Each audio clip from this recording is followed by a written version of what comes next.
अस्सलाम वालेकुम रहमतुल्लाहि व बरकातहू। कैसे हो आप लोग? Welcome to Waheed academy connecting with state SST by Gulrana Ali. आज हम हिस्ट्री, ज्योग्राफी एंड सिविक्स के कुछ क्वेश्चंस को देखेंगे।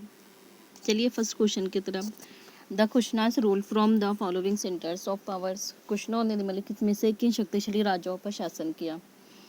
Peshawar and Malwa, Peshawar and Mathura, Peshawar and Varanasi and Peshawar and Ujjain. That इसका answer option B, Peshawar and Mathura. कुछ कुशनों के बारे में पढ़ते हुए चलेंगे हम। कुशनों ने पेशावर और मथुरा नाम के एक शक्तिशाली राजाओं पर शासन किया था। कुशना चीन की यूजी जाति के एक शासक थे। कुशना वंश की स्थापना कुजुल कडफिसेस ने किया था। कुशना शासकों में विकम डिफेसेस ने सबसे पहले सोने के सिक्के जारी किए। अक्सर क्वेश्चन पूछा जाता है सोने के सिक्के किस वंश के शासक ने जारी किया, तो आप कहेंगे कुशना शासक ने। या राजा कनिष्क के बारे में भी पूछा जाता है कि किस शासक ने सबसे पहले सोने के सिक्के जारी किए, तो ऑप्शन में कनिष्क को लगाना है। That second answer. Second question, consider the statement correct A, B and C. तीनों ऑप्शन में से आपको करेक्ट ऑप्शन को चूज करना है।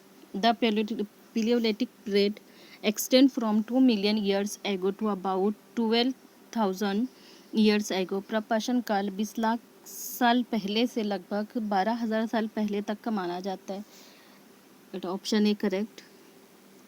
This long stretch of time is divided into the 3 parts, lower, middle and upper। इस काल को मतलब प्रपाषण काल को 3 भागों में बांटा गया था। 3 भागों में, आरंभिक, मध्य और प्रपाषण काल। ये भी सही है। पहला ऑप्शन में प्रपाषण काल को 20 लाख से 12,000 साल तक का, दूसरा ऑप्शन को 3 भाग में बांटा गया था, दूसरा भी सही है। तीसरे की तरफ आते हैं हम। This long span of time covers 99% of human history को इसी काल के दौरान 90% तक घटित गया था। ये भी सही है। जब तीनों ऑप्शन सही हैं तो हमारा ऑप्शन राइट होगा, ऑप्शन डी।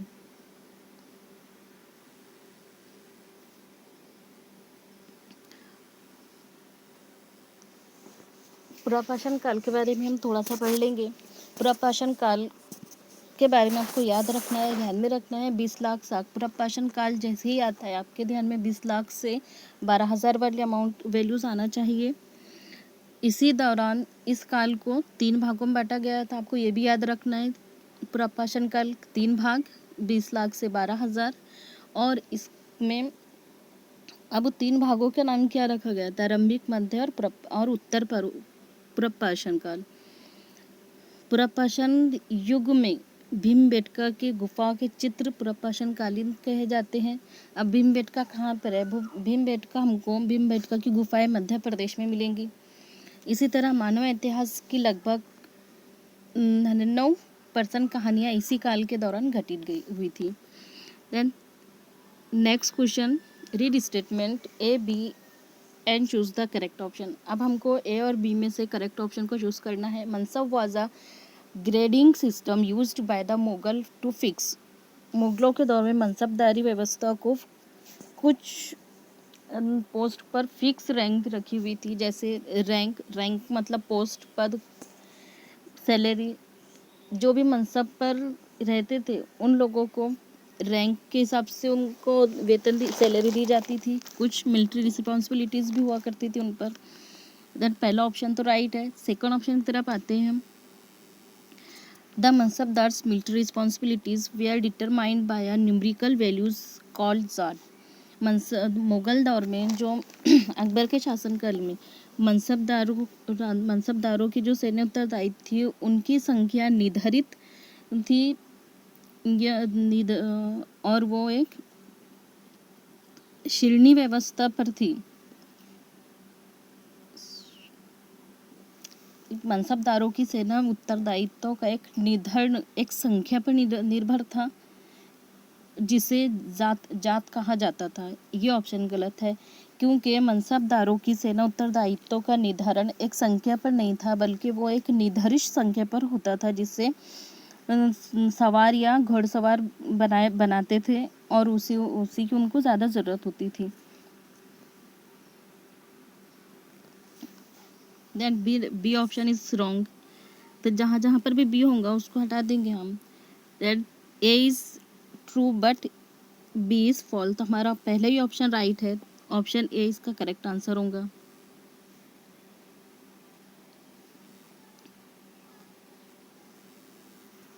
नेक्स्ट क्वेश्चन की तरफ, at which of the following places Ashoka's inscriptions has been found in Greek and Aramaic languages. निम्नलिखित में से किस स्थान पर अशोक का अभिलेख ग्रीक और एरामाइक भाषाओं में पाया गया है?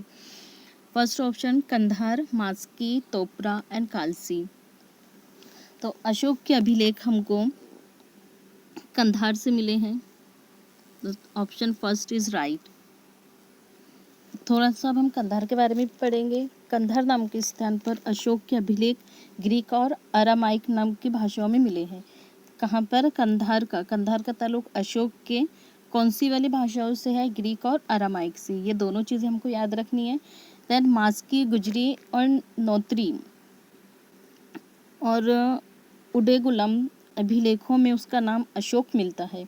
कहाँ पर? मास्की में, गुजरी में और नेत्री में और उडेगुलम। ये चार अभिलेखों में अभिलेख होते हैं रिकॉर्ड्स। इन रिकॉर्ड्सों में अशोक का नाम अशोक मिला है। अशोक को देवनाम प्रिया और देवनाम प्रदेशी उपाधियों से संबोधित किया जाता था। नेक्स्ट क्वेश्चन की तरफ आते हैं। The kingdom of Garhkatanga had 17,000 villages. This is mentioned in Gond राज्य में गढ़कटंगर साम्राज्य में 70,000 गांव थे, इसे उल्लेखित किया गया है। किसने इसको उल्लेखित किया था? किसने बनाया था?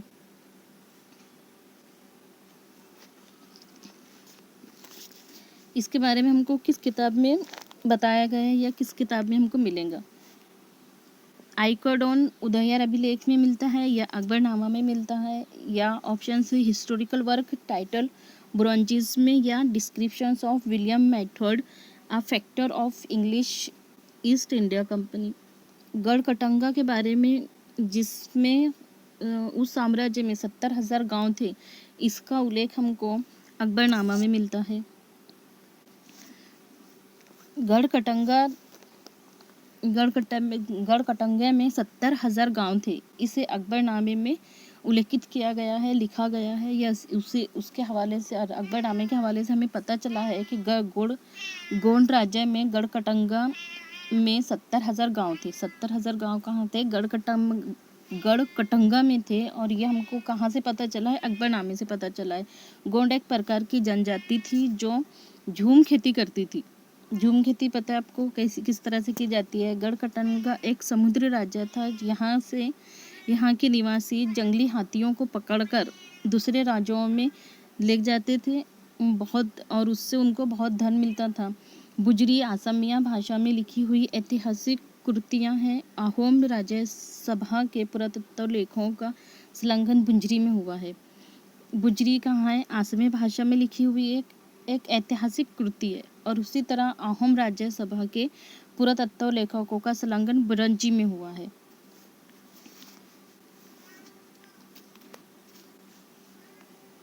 Next question, consider the following assertion and reasoning.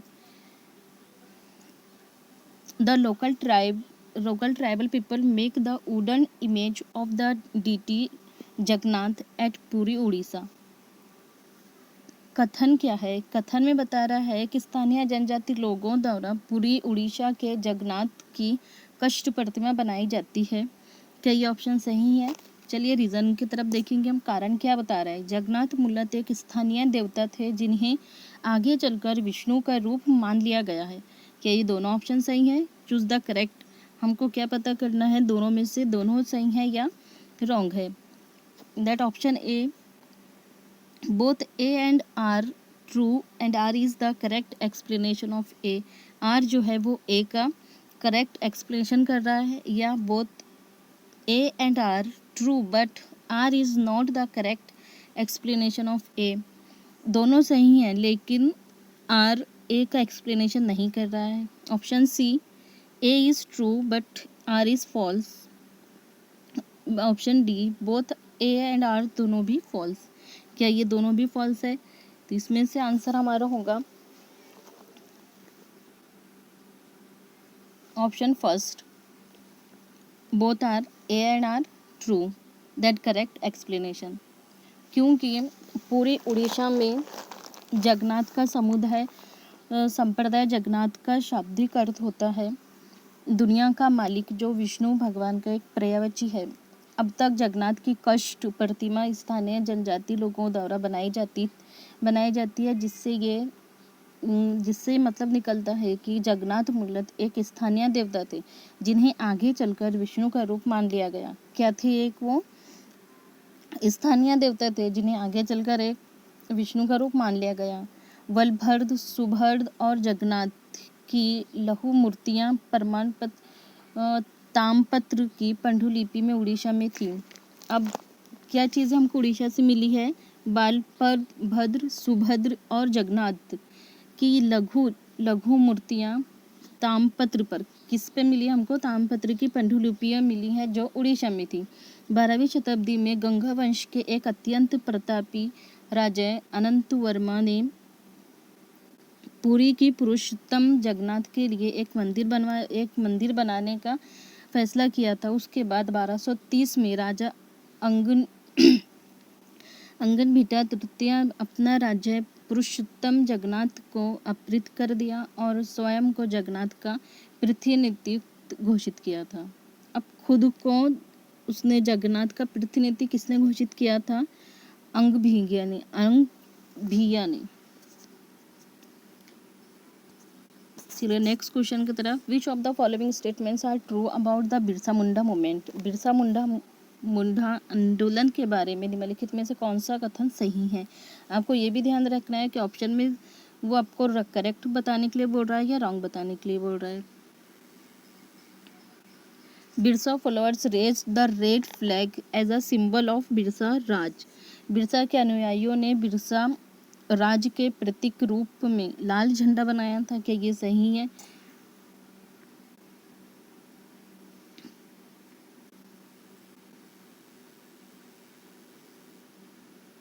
First option is wrong. Birsa का जो फ्लैग था वो रेड नहीं बल्कि वाइट फ्लैग था। वाइट फ्लैग था। Birsa use traditional symbols and language to rouse people. Birsa ने लोगों को उकसाने के लिए परंपरागत प्रतीकों और भाषा का इस्तेमाल किया। ये राइट है। Birsa movements was against reforming tribal people. Birsa आंदोलन आदिवासी समाज को सुधारने के विरोध में था? नहीं, बल्कि वो मिशनरियों के विरोध में था, इसलिए ऑप्शन सी भी रॉन्ग होगा। ऑप्शन डी की तरफ आते हैं हम। क्या बोलता है option D? Turn against missionaries and Hindu land Lord. Birsa ने मिशनरियों से मुराद मतलब ब्रिटिश अंग्रेजी दौर के जो गवर्नर्स थे उन लोगों पर और हिंदू जमींदारों का लगातार विरोध किया। ये सही है। तो जहाँ जहाँ पर भी हमको सी एंड डी दिख रहा है वो हमारा राइट आंसर होगा। That right answer is B. चलिए नेक्स्ट क्वेश्चन की तरफ। Consider the following questions A and B correct option.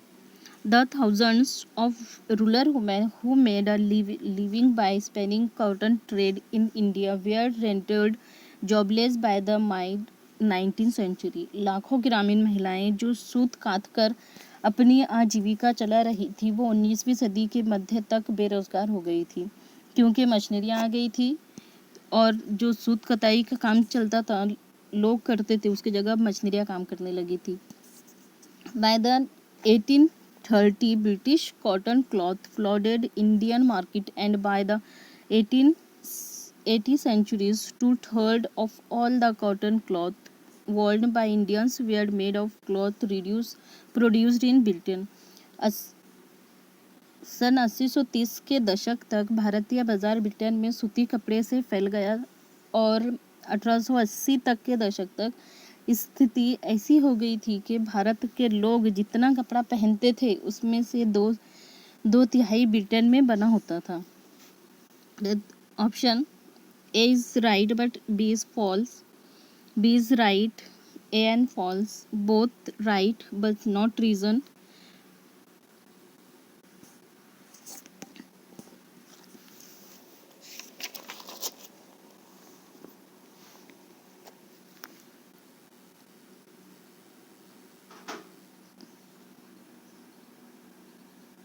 At option D, both A and B are true and B is not a reason of A. The answer D.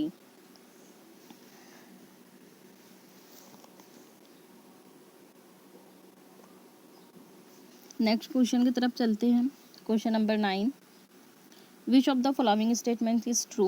Mahatma Gandhi and Rabindranath Tagore opposed colonial education. क्या महात्मा गांधी और रविंद्रनाथ टैगोर ने औपनिवेशिक शिक्षा का विरोध किया था?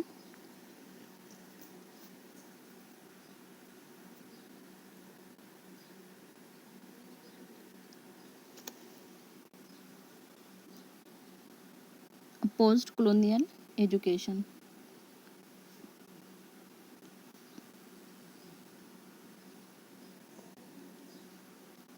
तो उन्होंने विरोध नहीं किया था, वो समधरिक थे। तो ये ऑप्शन इज रॉन्ग हो जाएगा। हमको क्या पता करना है, सही क्या है वो पता करना है। महात्मा गांधी एंड रविंद्रनाथ टैगोर सपोर्टेड यहीं पर ही आपका आंसर निकल जाता है, कॉलोनियल एजुकेशन। देन फिर भी हम से आगे ऑप्शन को पढ़ लेते हैं। Mahatma Gandhi oppose the colonial, अब यहाँ अपोज्ड आ गया है। कॉलोनियल एजुकेशन को महात्मा गांधी ने अपोज नहीं किए थे बल्कि सपोर्ट किए थे, बट टैगोर इज सपोर्ट, और टैगोर ने सपोर्ट किए थे। तो आधा ऑप्शन राइट है और आधा रॉन्ग है, तो सी तो हो ही नहीं सकता। फिर भी हम फोर्थ ऑप्शन की तरफ चलते हैं।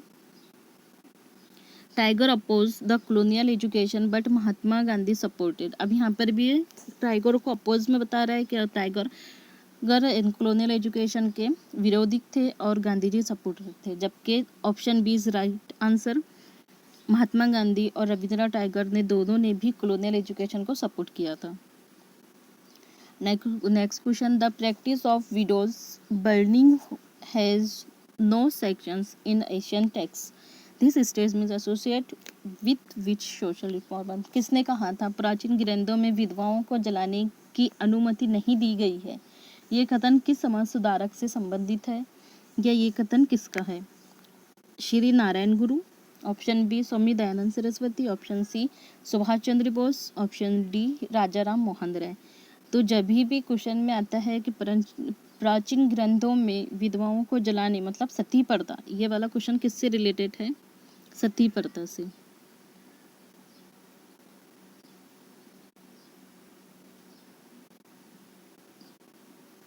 सती प्रथा जिसमें विधवाओं को उनके पति के साथ ही जला दिया जाता था, इसका रिलेटेड हमको सती प्रथा का ताल्लुक किससे है? राजाराम मोहन राय से।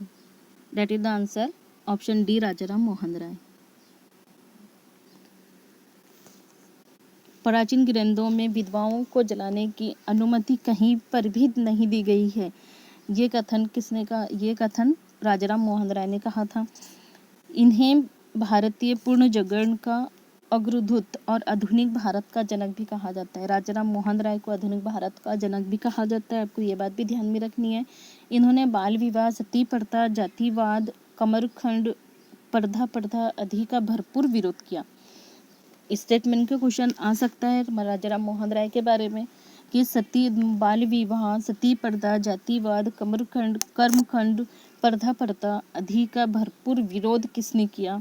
तो आप आंसर में लगेंगे राजाराम मोहन राय। एंड सती प्रथा से का भी ताल्लुक राजाराम मोहन राय से ही है। दैट नेक्स्ट क्वेश्चन की तरफ चलेंगे हम। Which of the following organisation focused on abolitions of caste during British rule in India? Bharat में ब्रिटिश अंग्रेजों के शासन के दौरान किस निम्नलिखित में से कौन से संगठन ने जाति उन्मूलन पर मुख्य ध्यान केंद्रित किया? संथनन धर्म सभा ने, एशियाटिक सोसाइटी ने, भारत धर्म महामंडल ने, या सत्याशोधक समाज ने?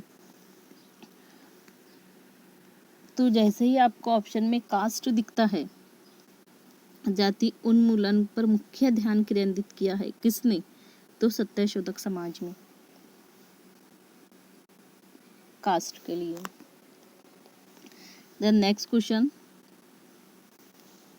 स्टेटमेंट का क्वेश्चन है, आपको करेक्ट ऑप्शन पता करना है। किसके बारे में है? Residence of Tipu Sultan and Tipu Sultan's against the British and choose the correct option. Tipu Sultan of Mysore fought the British until he died. अपनी मौत से तक टीपू सुल्तान अंग्रेजों से विरोध करता रहा, उससे लड़ता रहा। ऑप्शन इज सही है।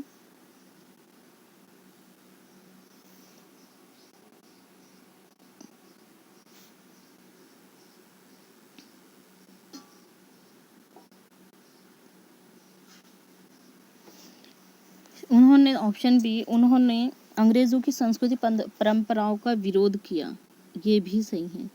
दैट दोनों भी ऑप्शन राइट है। That option C is correct answer.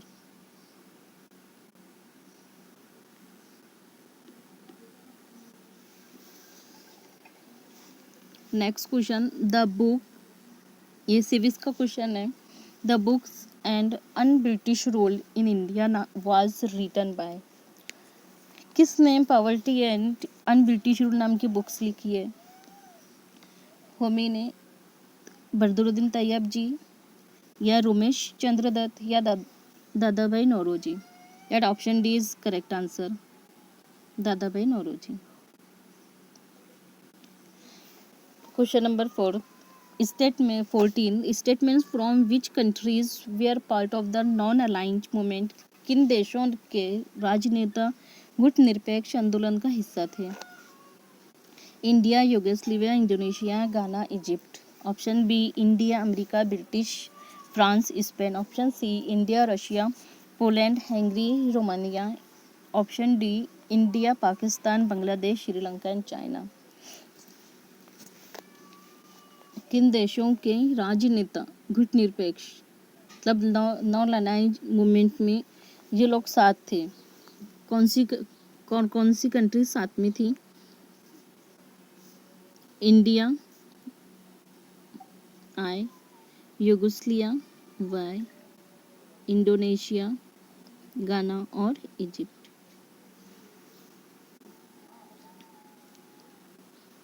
Which of the following planet have rings around them, निम्नलिखित में से किस ग्रह के चारों ओर छल्ले होते हैं?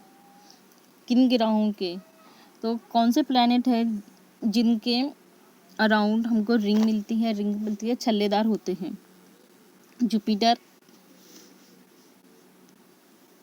जुपिटर होता है, और शनि होता है, Saturn and Uranus.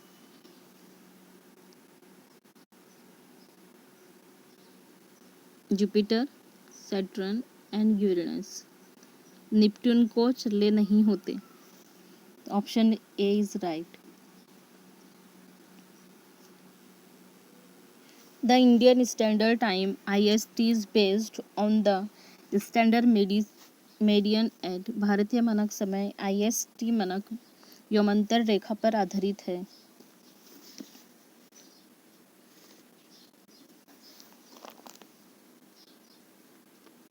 (82 degree 30 east में।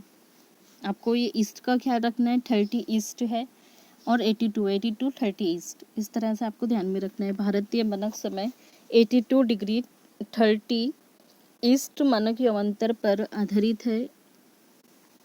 पूरब देशांतर रेखा प्रयागराज के निकट मिर्जापुर से होकर गुजरती है। भारतीय मानक समय की यौमांतर रेखा उत्तर प्रदेश, मध्य प्रदेश, छत्तीसगढ़, उड़ीसा, आंध्र प्रदेश, कुल 5 स्टेट से होकर गुजरती है। आपको ये भी ख्याल रखना है कि भारतीय मानक समय कहाँ से, इंडिया के किस किस स्टेट से गुजरती है? उत्तर प्रदेश, मध्य प्रदेश, छत्तीसगढ़, उड़ीसा, आंध्र प्रदेश, कुल 5 स्टेट से होकर गुजरती है। Next question, what makes days and night and change the season possible, इनमें से क्या दिन और रात और ऋतुओं में परिवर्तन संभावित करता है। किस वजह से सीजन चेंज होते हैं और रात दिन चेंज होता है? Rotation and revolution of the earth respectively, क्रमशः पृथ्वी के घूर्णन और परिक्रमण से। आगे देखेंगे अब हम एक और option B, revolution and rotation of the earth respectively, पृथ्वी के घूर्णन से। ऐसा होता है क्या? परिक्रमण और घूर्णन होता है पृथ्वी के घूमने से। Rotation of the earth only, केवल ये ओनली वाला ऑप्शन तो पहले ही हम हटा देंगे।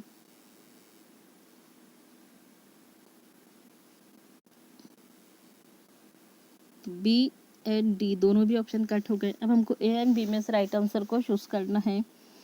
तो पृथ्वी का घूर्णन और परिक्रमण दिन और रात और ऋतुओं में परिवर्तन संभावित है। पृथ्वी सौरमंडल का एकमात्र ज्ञात ग्रह है जिस पर जीवन है, जल की उपस्थिति है। जल की वजह से, पानी की वजह से उसे नीला ग्रह भी कहा जाता है।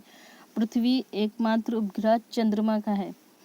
यह अपने अक्ष पर 23.5 डिग्री झुकी हुई है। ये सूर्य के, ये इस पर भी अक्सर क्वेश्चन पूछा जाता है कि पृथ्वी अर्थ अपने अक्ष पर कितनी डिग्री घूमी हुई है, झुकी हुई है। तो 23.5 डिग्री झुकी हुई है अपने अक्ष पर अर्थ। ये सूरज के चारों ओर चक्कर लगाती है। कितने सेकंड में चक्कर पूरा करता है? 29.8 किलोमीटर में। दैट पहला option is right. Rotation and revolution of the earth respectively. The next question, the earth rotate 360 degree in about 24 hours, which means 15 degree and hold. What is 12 noon of Greenwich? अगर से अर्थ पर लगभग 24 घंटे में, अगर अर्थ 24 घंटे में 360 डिग्री घूमती है तो 1 घंटे में 15 डिग्री घूमती है। इस प्रकार जब ग्रीनविच में दोपहर के 12 बजते हैं तब ग्रीनविच से 30 डिग्री ईस्ट में समय क्या होगा?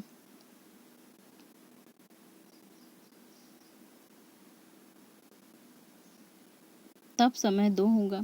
अब कैसे? हर 1 घंटे को 15 मिनट से हमको डिवाइडेड करना है, इस प्रकार से उसको निकालना है। तो 30 पर 15 पर 1 घंटा बराबर 15, फिर 1 घंटा बराबर 15। कितना पूछा है हमको? 30 पूर्व में, दोनों को 30 पूर्व कर दो, दोनों का 2 घंटे निकल गया हमारा PM। Second last question, Bharat में अंडमान और निकोबार द्वीप समूह में निम्नलिखित में से किस प्रकार के वन पाए जाते हैं? Moist deciduous forest, dry deciduous forest या temperate forest? Then choose option. कौन सा ऑप्शन राइट है? AB, AC, ABC या A? Only one option is correct. Andaman and Nicobar में हमको जो वन पाए जाते हैं, जो फॉरेस्ट मिलते हैं, वो मॉइस्ट डिसीजियस फॉरेस्ट है। आपको ये भी ख्याल रखना है अंडमान एंड निकोबार वाले द्वीप समूह में, उस साइट में हमको किस तरह के दरख्त पाए जाते हैं, फॉरेस्ट पाए जाते हैं, तो नम पर्णपाती के या मॉइस्ट डिसीजियस के। दैट लास्ट क्वेश्चन स्टेटमेंट्स का। Granite are solid rocks and desirable for buildings, ornamental purpose and as grinding stone. Granite ठोस चट्टानों और बिल्डिंग बनाने, सजावट और सिल पट्टे के तौर पर इस्तेमाल में लाई जाती है। रीज़न कारण है पृथ्वी की भूपर्पट्टी के बहुत नीचे धीरे धीरे ठंडा होने के कारण ये बड़े दानों के रूप में ली जाती है या दिखाई देती है, ये बनती है।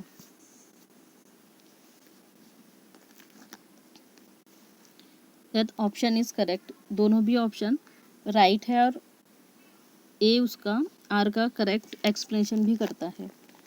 ग्रेनाइट ठोस चट्टान है जो बिल्डिंग बनाने में, सजावट में, सिलवट्टे मतलब पत्थर बनाने में भी इस्तेमाल में लाई जाती है। ग्रेनाइट मणिभ्य दानेदार शिला है जिसका प्रमुख स्टैफिक होता है। ग्रेनाइट अर्थ के प्रत्येक भाग में पाया जाता है, अर्थ के हर भाग में पाया जाता है।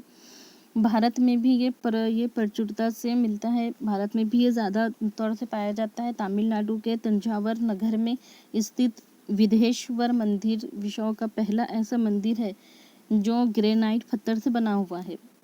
पृथ्वी की भूप्रपट्टी के बहुत नीचे धीरे धीरे ठंडा होने के कारण ये बड़े दानों के रूप में लिया जाता है। अगर से इसी के जगह पर बड़े दानों की जगह पर अगर से धीरे धीरे बड़े दानों की जगह पर छोटे दाने देता है तो यह ऑप्शन यहाँ रॉन्ग हो जाता था, आंसर इस ए राइट होता था। लेकिन इसका ऑप्शन दोनों भी राइट है, बड़े दाने दिया है और धीरे धीरे ठंडा होने के कारण ये बड़े दानों का रूप ले लेता है, मतलब वो बड़े दाने बन जाते हैं उसके। और ग्रेनाइट से हम क्या बनाते हैं, चट्टाने बनाते हैं, बिल्डिंग बनाते हैं। दोनों ऑप्शन इज राइट है। यहीं पर हमारी आज का लेक्चर खत्म होता है।